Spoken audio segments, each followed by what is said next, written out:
এই ছোট্ট শহরে মানুষদেরকে শ্বাস নেওয়ার জন্য বাতাস কিনতে হতো।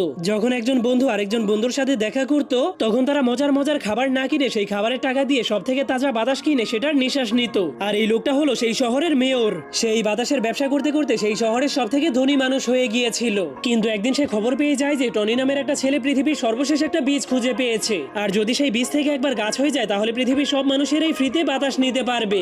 যা হলেই সেই শয়তান মেয়রের বাতাসের ব্যবসা চিরদিনের জন্যই শেষ হয়ে যাবে। এটা শোনার পরেই মেয়র তার বডিগার্ডকে নিয়ে টনি নামের সেই ছেলেটাকে ধরার জন্য জলদি করে তার বাড়ির দিকে যেতে শুরু করে। কিন্তু তখনই হঠাৎ করে রাস্তার মধ্যে তাদের গাড়ি আরেকটা গাড়ির সাথে ধাক্কা খেয়ে যায়। ঠিক তখনই এই সুযোগটাকে কাজে লাগিয়ে টনি তার পরিবারকে নিয়ে সেখান থেকে পালাতে শুরু করে দেয়। কিন্তু তখনই মেয়র তাদেরকে ধরার জন্য একটা রশিযুক্ত বন্দুক দিয়ে তাদের উপর আক্রমণ করে দেয়, যার ফলে তখনই হঠাৎ করে সেখানে অনেক বড় একটা ফ্যান চালু হয়ে যাওয়ার কারণে সেই গাছের বীজটা তাদের হাত থেকে ছুটে একটা বোতলের মধ্যে গিয়ে পড়ে যায়। যা দেখার পর যখনই সেই মেয়রের বডিগার্ড সেই বীজটাকে নেওয়ার জন্য সেখানে যেতে শুরু করে, তখনই হঠাৎ করে সেই গাড়িটা উল্টে যাওয়ার কারণে সেই গাড়িতে থাকা সবগুলো